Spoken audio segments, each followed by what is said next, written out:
think I didn't do anything wrong, just wanted to keep the peace. When the courier handed me the folder marked Refund and Settlement Notice, I thought it was a mistake. Turns out it was my wedding cancellation, signed by the man I was supposed to marry tomorrow. Before we dive deeper into the story, I have one small request. Please subscribe, drop a like, comment, and hit that hype button to boost this channel so more people can discover these incredible stories. The engagement party was supposed to be a celebration, not an interrogation. That's what I kept telling myself as I smiled so hard my cheeks hurt, shaking hands, laughing too loudly, pretending everything was perfect. The restaurant shimmered under golden lights, tables covered in white linen, champagne in every glass, people toasting to our future. And yet, even then, Nathan couldn't just let me enjoy it. He'd made that face earlier, the quiet, careful one he used when he disapproved of something, but didn't want to start an argument in public. I'd told him I'd invited Julian, my ex, to the party. He didn't yell, didn't even raise his voice. He just said, "Are you sure that's a good idea?" I said of course it was. We were adults, mature, modern. We'd all moved on, hadn't we? Nathan was so predictable, always worrying about how things would look. I told him that inviting Julian was a sign of emotional growth. Who holds grudges these days? It wasn't like Julian and I were sneaking around. We were just friends. Well, friends who shared history, but still. I said it was important to show that love can change form. He said that sounded like something rehearsed. I told him he should try trusting me instead of analyzing everything I did. By the time we got to the restaurant, the air already felt charged. My mother, Clara, was glowing with excitement. She adored Nathan, but adored my sense of control even more. "You always know how to make an impression," she whispered, while adjusting the pearl necklace I'd borrowed from her. My father, Alan, stood near the bar, watching everything quietly, the way he always did when he didn't agree with me, but knew better than to argue. Julian arrived late, of course, dramatic as ever. He had that same casual charm, a little too confident, a little too familiar. He hugged me tightly in front of everyone, kissed both my cheeks, and said I hadn't changed at all. I smiled because that's what people expected me to do. Nathan stood beside me, polite, expressionless, the model of restraint. I introduced them again, pretending they didn't already know each other. Julian complimented Nathan on the ring he'd chosen for me. "Simple, elegant, responsible, just like you, I bet." I laughed to soften the tension. Nathan didn't. He just nodded and said it was good to see him. Then Julian turned to me and said he still remembered the night I told him I wanted something safe. He winked as if we were sharing an inside joke. I brushed it off, saying people change. The party flowed around us. Glasses clinked, music played, people talked about honeymoon plans and future homes. I floated between conversations, pretending I didn't feel Nathan's eyes on me every time Julian said something a little too personal. At one point, Julian asked if he could make a toast. I hesitated, but said yes. It would have been rude to refuse. He stood up, glass in hand, and smiled that same boyish smile that used to get him out of every bad decision. "To Eveline," he began, "the one who taught me that love isn't always about forever, but about timing. She was my favorite chapter, and now she gets her happy ending. Lucky man." Laughter rippled through the room. A few gasps, too. I laughed the loudest, pretending it was charming, harmless. But Nathan's jaw tightened, and his hand slipped from mine. My mother clapped politely, oblivious, saying how sweet it was. Maggie, Nathan's mother, sat frozen at the table, eyes darting between me and her son. I made a joke about Julian being too sentimental. He said some people never forget their first muse. People laughed again, awkwardly this time. I turned it into a story, explaining how Julian and I had dated years ago, how it was just youthful chaos. I said we were lucky enough to evolve into friendship. Nathan stayed silent. After the toast, guests started to relax again. I made sure to keep smiling, to talk louder, to redirect attention. I told myself this was what strong women did. They didn't crumble because men got uncomfortable. I was managing optics. Nathan would understand later, once he calmed down. When dessert came, I leaned toward him and whispered that everything went fine. He didn't respond at first, then said, "Why did he have to be here?" I told him I wanted to be honest about my past. He said honesty and exhibition weren't the same thing. I told him he was being dramatic. He asked if I'd even noticed how his mother looked ready to cry. I said she was sensitive and needed thicker skin. He said maybe I needed more empathy. I laughed because that's what I do when things start to sting. I just wanted everyone to see we're confident, secure people, I told him, not the kind who hide from their history. He said quietly, "You don't bring your history to your engagement party." I turned away, pretending I didn't hear that. My mother came over, glowing with pride. She whispered that I was brilliant for handling both men so gracefully. She called it modern love. I smiled and told her she was right. Nathan excused himself to talk to his brother. I tried not to look at Julian, but he found me again before the night ended. He told me he missed how easily I used to laugh. I told him I was happier now, that Nathan gave me peace. He smiled and said, "Peace is just another word for boredom sometimes." I told him to stop being so cynical, but part of me liked that he still understood how to provoke me. As the party wound down, guests left in waves of perfume and laughter. Nathan shook hands, thanked everyone, did everything right. He looked like a man who'd memorized how to be gracious.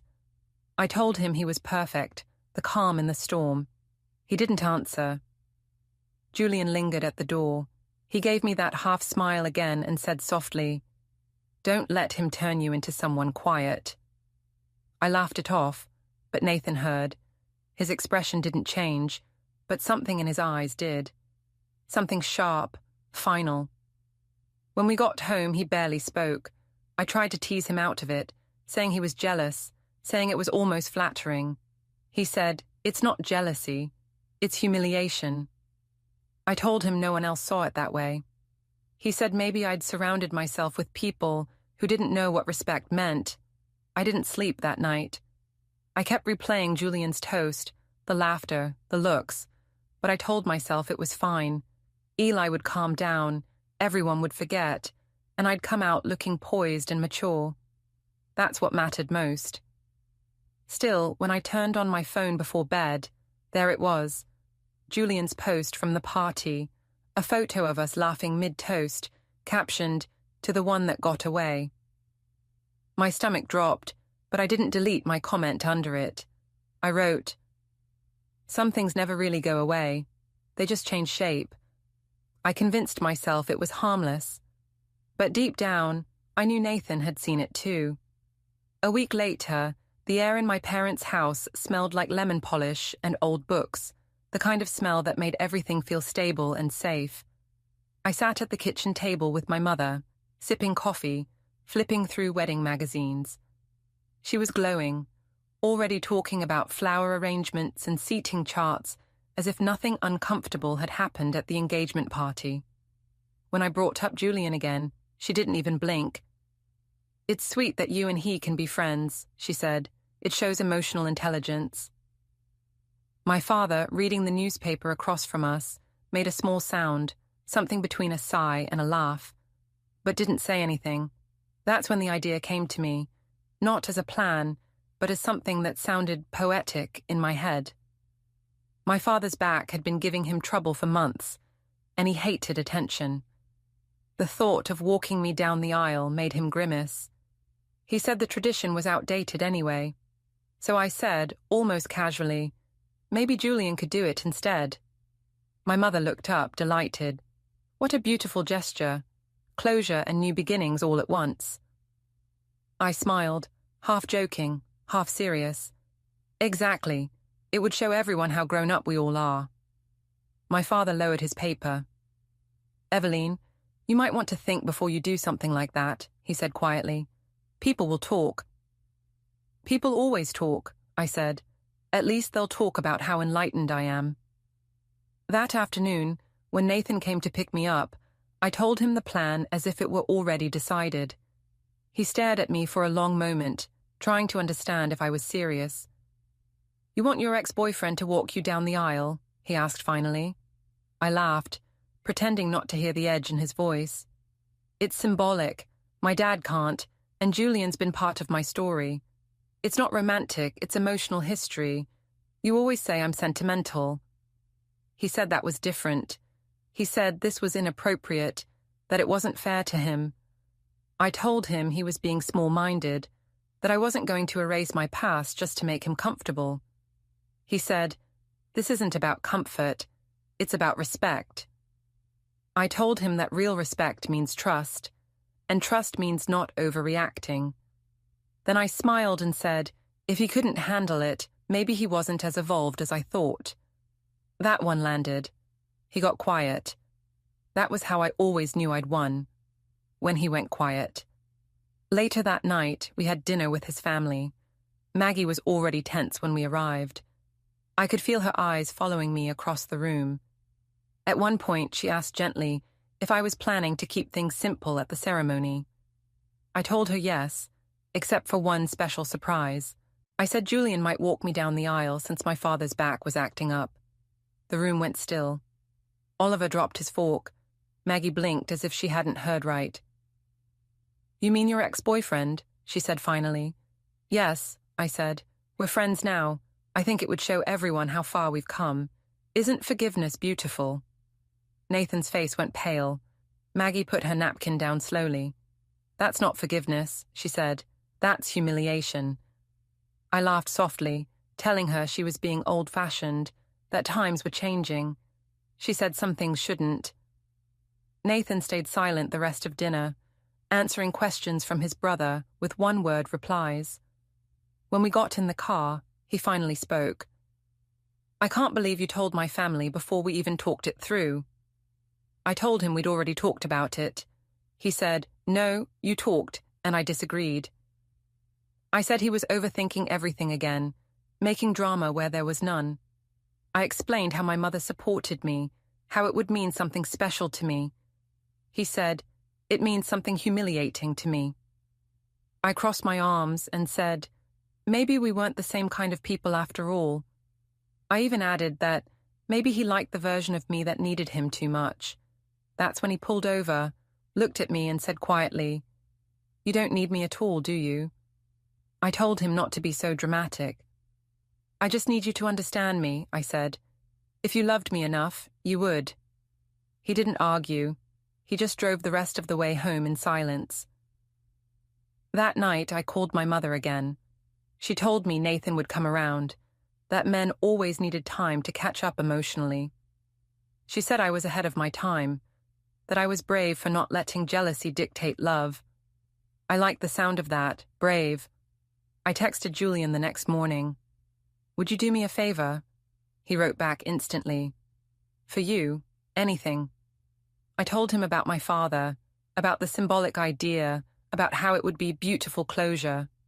He said he'd be honored, that it was the most Eveline thing he'd ever heard. That made me laugh. I sent him a heart emoji. Nathan came by that evening to drop off some paperwork from the caterer. He looked tired. I asked if he was still upset. He said, "I'm trying not to be." I said I appreciated that, but then I added that he was making me feel guilty for something pure. He said it wasn't pure. It was inconsiderate. I told him that word didn't belong in our relationship. I said we were supposed to be better than other couples. He looked at me then, really looked, like he was seeing me for the first time. "If you go through with this," he said quietly, "you'll regret it." I told him I'd only regret not being true to myself. He just nodded, as if filing something away in his mind. That night, before bed, I texted Julian again. "It's official. You'll walk me down the aisle." He sent a confetti emoji and a photo of his suit, saying he'd wear the same one from the night we met for sentimental reasons. I smiled at my phone, thinking how poetic that was. When Nathan came over the next day, I showed him the text, thinking transparency would calm him down. Instead, he read it slowly, then set my phone back on the table. "You'd rather make a point than make a marriage," he said. I told him he was wrong. I said love was about being seen for who we really are.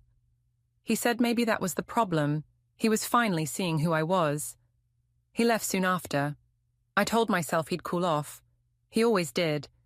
But something about the way he closed the door, quiet, deliberate, made my chest tighten. When my mother called that evening, I told her not to worry. Everything was under control. She said I was handling things beautifully, that every strong woman gets misunderstood before she gets admired. I repeated that line in my head all night like a prayer. But deep down, I knew Nathan wasn't misunderstanding me. He understood perfectly, and that terrified me more than if he'd shouted. The church smelled like flowers and candle wax when I arrived for the rehearsal. Everyone was already there. Nathan, his family, the bridesmaids, the groomsmen, and, of course, Julian. He stood near the altar, hands in his pockets, looking completely at ease, like this was his event instead of mine. I told myself that was a good thing. Confidence always photographs well. I walked in smiling, determined to set the tone. My mother whispered that I looked radiant. My father nodded politely, his jaw tight. Nathan's family was another story. Maggie's smile didn't reach her eyes, and Oliver looked like he was waiting for something to explode. I told myself they'd thank me later for making this day unique, memorable, progressive. Julian greeted me first, giving me that familiar grin that used to make me reckless. "So this is where we do it," he said, gesturing toward the aisle. I laughed softly, ignoring the way Nathan stiffened. "Where you walk me," I corrected. "Let's not make headlines." He winked. "You already are the headline." The coordinator called everyone to attention and began explaining the order. I could feel Nathan's eyes on me as I positioned myself beside Julian. I pretended not to notice the tension, the whispers between Maggie and Oliver. The first walk-through was smooth, at least until Julian leaned close and murmured something like, "Feels nostalgic, doesn't it?" I told him to behave, keeping my voice light, but my stomach twisted when I saw Nathan watching us. During the mock ceremony, the coordinator joked that we made a beautiful pair. People laughed awkwardly. I smiled anyway, pretending it was all harmless fun. Nathan looked down at the floor. Afterward, we moved to the rehearsal dinner at a nearby hall. The lights were dim, the tables elegant, the mood forced. I made conversation, complimented the catering, tried to keep things cheerful. Julian, naturally, couldn't help himself. He started telling stories, little memories from when we dated. "Remember Paris?" he said, grinning across the table. "You made us late for every reservation because you wouldn't stop taking photos of yourself." The table chuckled nervously. I laughed too, pretending not to care. "Some things never change," I said. Nathan stayed quiet. Maggie excused herself halfway through the meal. My father kept drinking water instead of wine. My mother whispered that everything would smooth over once people relaxed. She said Nathan was just shy, unused to such openness. When dessert came, Julian clinked his glass. I didn't know he was planning another speech until he stood up. "Before we all go," he said, "I just want to say something." I smiled automatically, but my heart dropped. He went on about how love evolves, how we all learn to let go without really losing each other. He said I had always been his forever muse, that Nathan was lucky to have me because I was a rare kind of woman. Laughter flickered around the room, thin, uneasy. Nathan set his fork down. He didn't look at Julian, just at me. "Are you enjoying this?" he asked quietly. I said he was being rude. He said, "No, I'm being honest." Julian, oblivious, kept talking. "She taught me that love doesn't have to end, it can transform." He raised his glass toward Nathan. "To the man who gets to experience what I once did." The sound of clinking glasses echoed for a moment, then faded. Nathan stood up slowly. The scrape of his chair was louder than anything Julian had said. Without a word, he turned and walked out. People stared at me. Someone coughed. I forced a laugh and said, "He's just tired. It's been a long day." My voice came out too bright. My mother nodded, smiling awkwardly. Maggie didn't come back. Julian sat down, grinning as if he'd just given a toast worthy of applause. I leaned toward him and whispered that he was an idiot. He looked genuinely confused. "What?" "I was being kind," he said. After the dinner, I drove to Nathan's apartment. He wasn't home. I texted him that we needed to talk, that people were being dramatic. He didn't respond. I called 3 times, no answer. The next morning, I went back to the church to drop off some papers for the coordinator. Nathan was there, speaking with the pastor. When he saw me, he nodded politely but didn't come over. I asked if we could talk. He said, "We'll talk after the wedding." That wasn't good enough. "You can't just act like this because someone made a toast," I said. He looked at me then, his eyes cold. It wasn't a toast. It was a warning. I told him he was overreacting, that Julian was harmless, that everyone knew it. He said, "Everyone knows you still need him to make you feel interesting." That one hurt. I laughed to cover it up. "You're ridiculous," I said. "You're acting jealous, and jealousy is ugly." He shook his head. "No, disrespect is ugly." I walked out before he could say anything else. I called my mother, furious. She told me Nathan would come around. She said men always fall apart right before big commitments. She reminded me how perfect everything looked from the outside, how guests would be impressed, how forgiving Nathan would seem once he walked down that aisle. "Let him cool off," she said. "He'll thank you later for keeping things civil." That night, I went to bed rehearsing what I'd say to Nathan to fix things. Something soft, understanding, maybe even apologetic, but not actually sorry. I wasn't wrong, just misunderstood. I told myself he needed to see the bigger picture, that one day he'd laugh about this with me. The next morning, Julian sent me a message. "Don't let him guilt you. You're doing something beautiful." I stared at it for a long time before replying, "Thank you. I needed that." When I finally saw Nathan again at the venue walkthrough, he barely spoke. I tried to make jokes, to remind him how far we'd come, but he just nodded. His silence was unbearable. I kept telling myself it was nerves. Everyone gets nervous before a wedding. At the end of the day, as we packed up the decorations, he said quietly, "Are you proud of how you handled tonight?" I said, "Of course I am. You should be proud too. We're showing people what love really means." He stared at me for a long time before saying, "You don't know what love means." I rolled my eyes, grabbed my purse, and told him he was impossible. But as I drove home, the words wouldn't stop echoing in my head. "You don't know what love means." I told myself he was just hurt. He'd get over it. He always did. Still, that night, when I scrolled through social media and saw that someone had posted a clip of Julian's toast online with the caption, "X goals," my stomach dropped. The video already had hundreds of comments, and I knew, with a sinking feeling, that Nathan had seen it too. The morning after the rehearsal dinner, I woke up expecting an apology. Maybe not from Nathan, but from someone, Julian, my mother, anyone who'd let the night go off the rails. Instead, I woke to silence. No texts, no calls. My phone felt too light, like the whole world had gone quiet on purpose.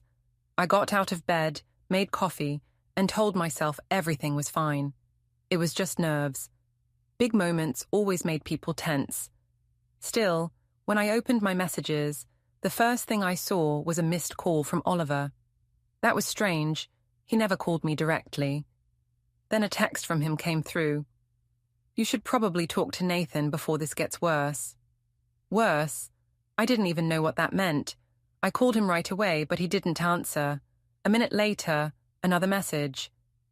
"He's done, Eveline. He said he's not going through with it."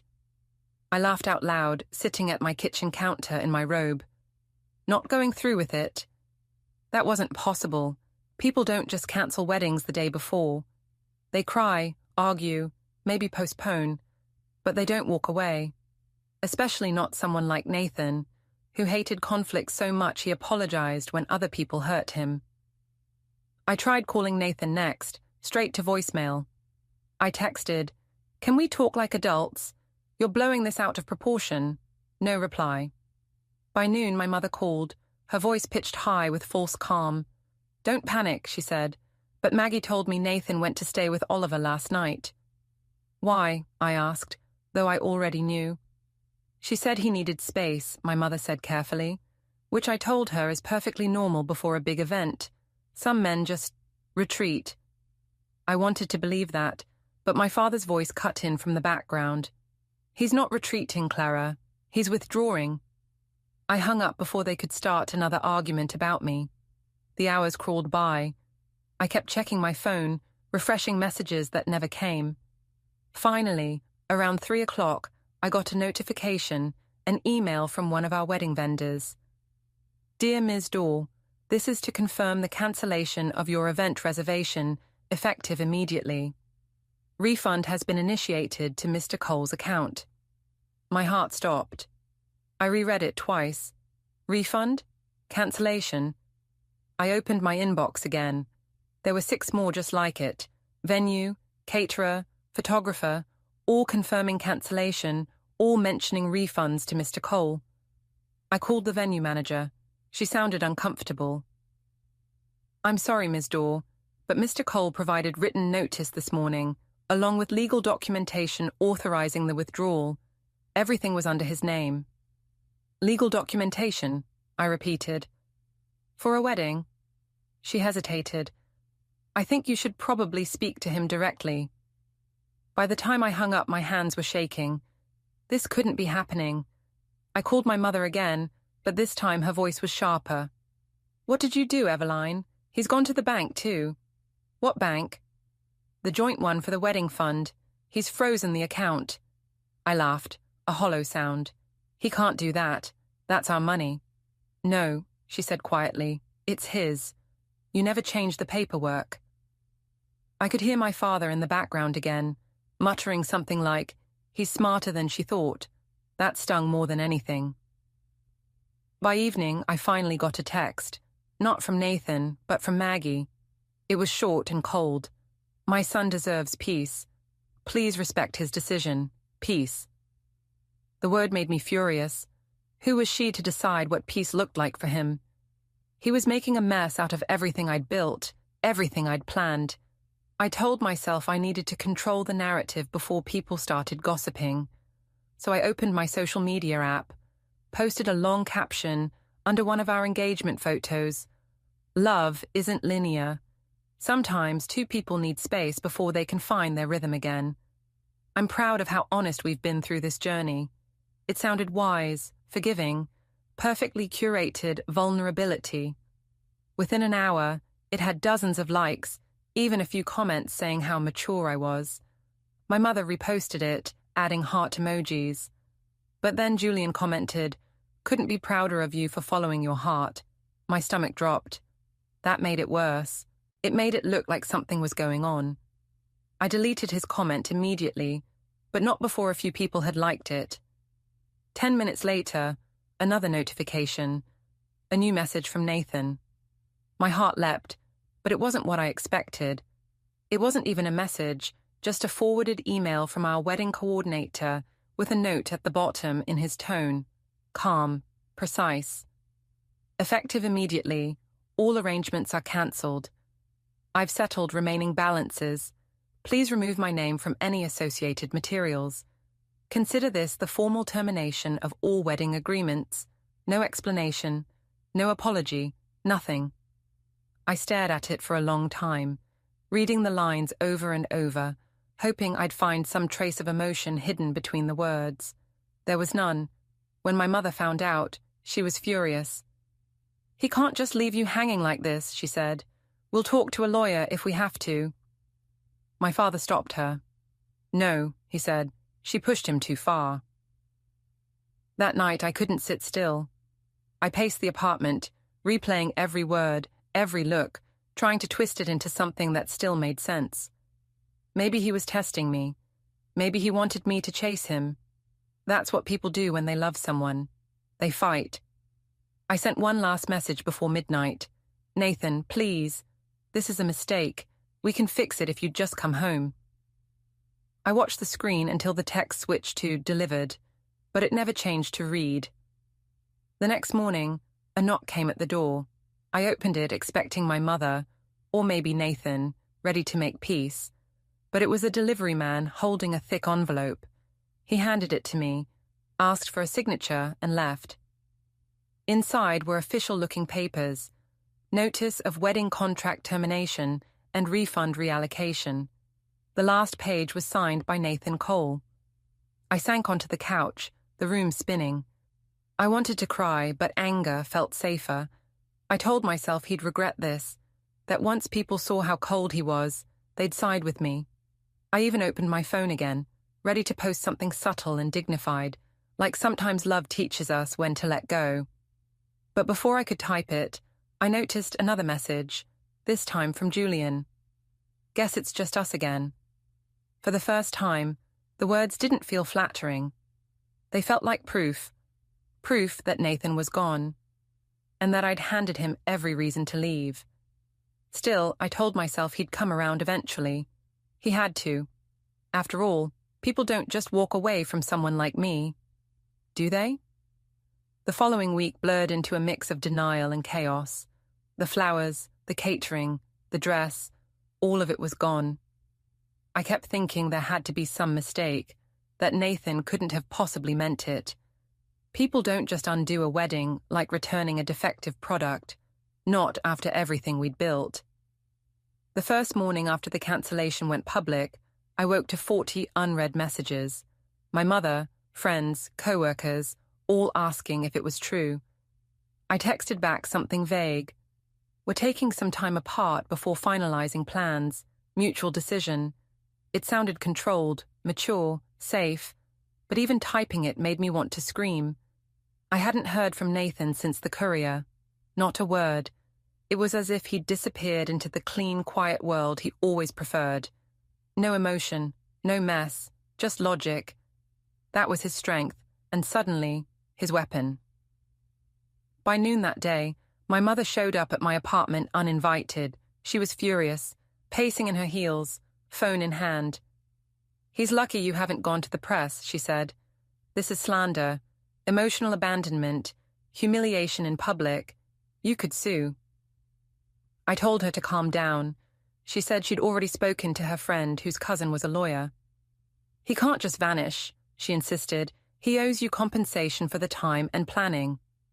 I barely listened.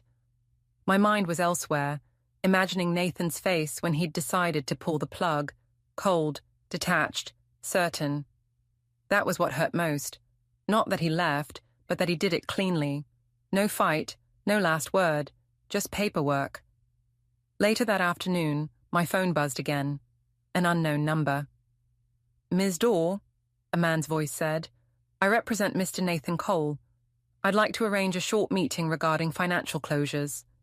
Financial closures? I repeated. We were supposed to be married, not divorced. He paused. It's standard. My client would like all obligations settled. He's already withdrawn his contributions to shared accounts. You should expect a formal summary this week. I laughed. He's really doing this through lawyers? Yes, ma'am, the man said politely. He prefers to avoid further contact. Avoid contact. That phrase echoed in my head for hours. Nathan wasn't angry. He was strategic. That night, I poured wine and opened my laptop, searching my inbox for anything I could use to make sense of it all. Emails from vendors, the coordinator, even the ring designer. Every single one referenced refunds credited back to Nathan's accounts. I had nothing. My mother had been wrong. Everything had been under his name. I called my father. He answered on the third ring, his voice heavy. Eveline, I told you this would happen if you kept pushing. I didn't push, I said, defensive. I tried to create something meaningful. He overreacted. My father sighed. Meaningful isn't a word for what you did. You humiliated him, then expected him to smile. I snapped that he was supposed to be on my side.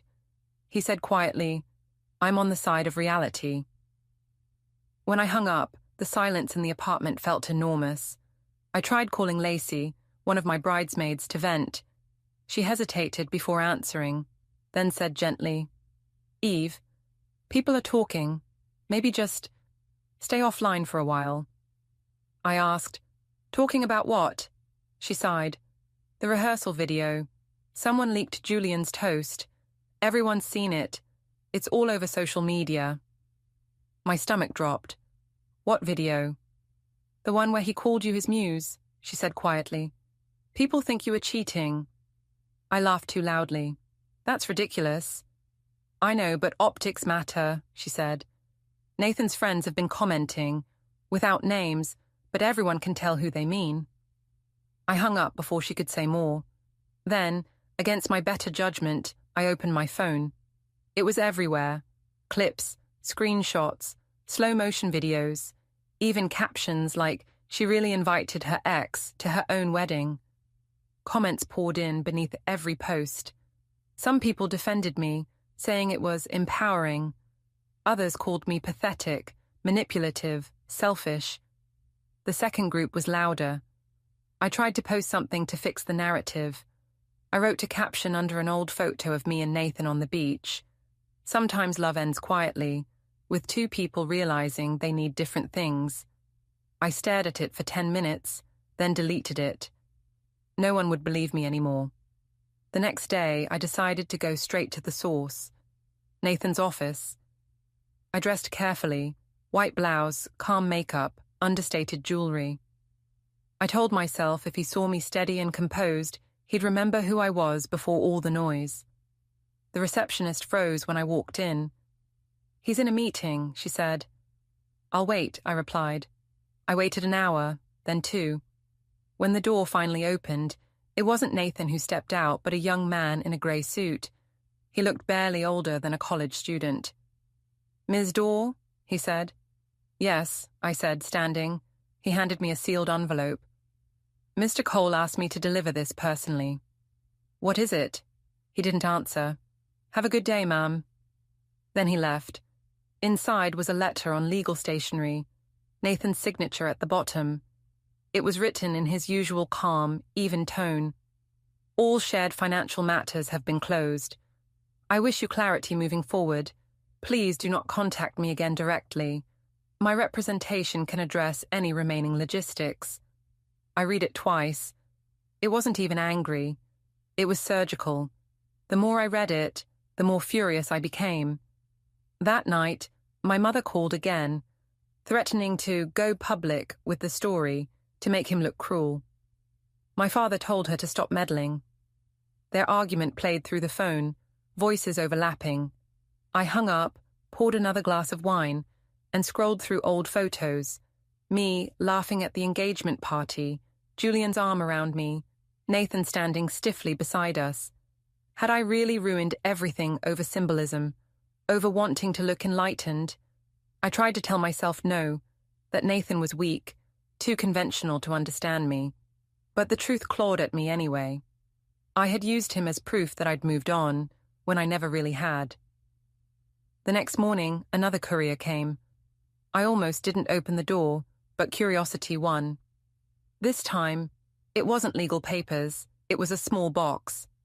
Inside was the ring. My engagement ring. Polished, perfect, sitting on top of a note that said only 2 words. "Refund processed." I stared at it until my eyes blurred. I wanted to throw it, to break it, to do anything but feel the humiliation washing over me. Instead, I set it back in the box carefully, like it was fragile. By nightfall, I stopped answering calls. My mother left voicemails demanding action. My father sent one text that read simply, "Let it go." I deleted Julian's number. I didn't even know why, maybe to prove I could. Still, every so often, I imagined Nathan opening his laptop, smiling quietly, living a life untouched by all of this. The calm he'd always wanted, finally his. And for the first time, I realized that was his revenge. He didn't destroy me. He simply erased me.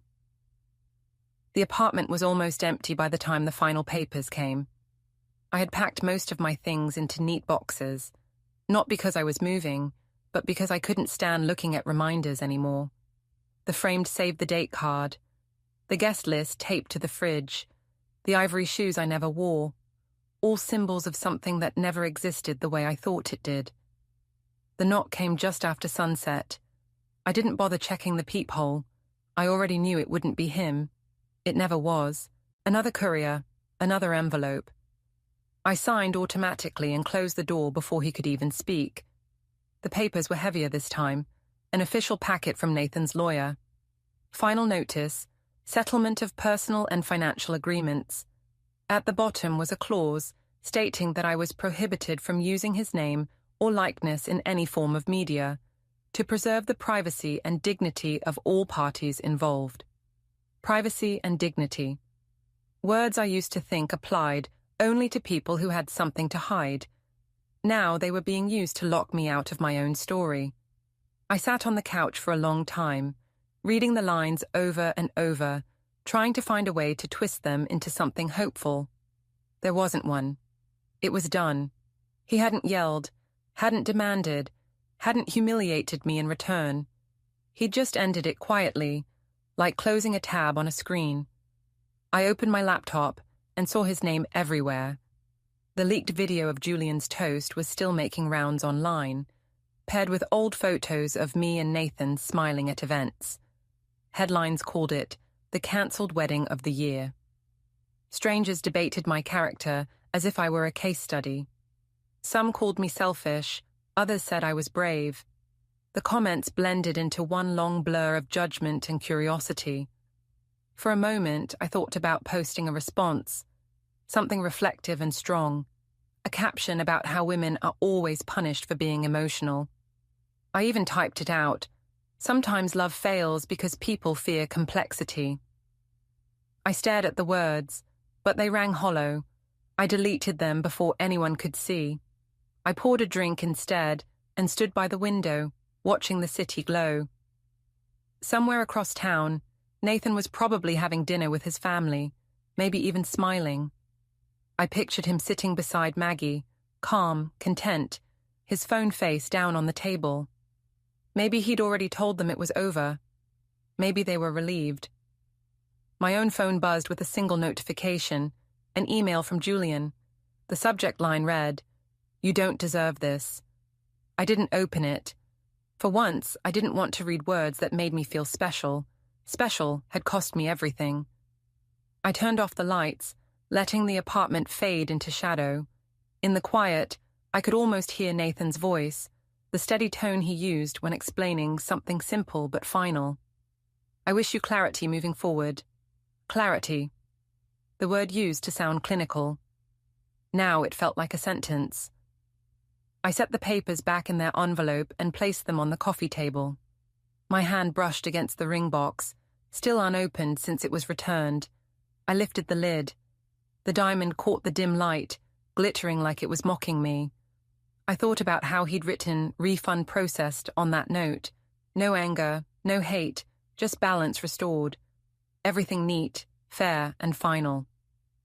For the first time, I understood why that silence hurt more than anything he could have said.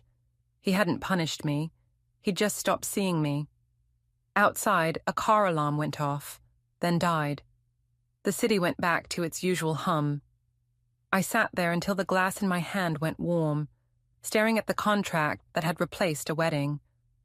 It struck me then how strange it was that a life could end without breaking, only fading, line by line, document by document, until there was nothing left to argue about. I whispered his name once, quietly, as if saying it could undo everything. It didn't.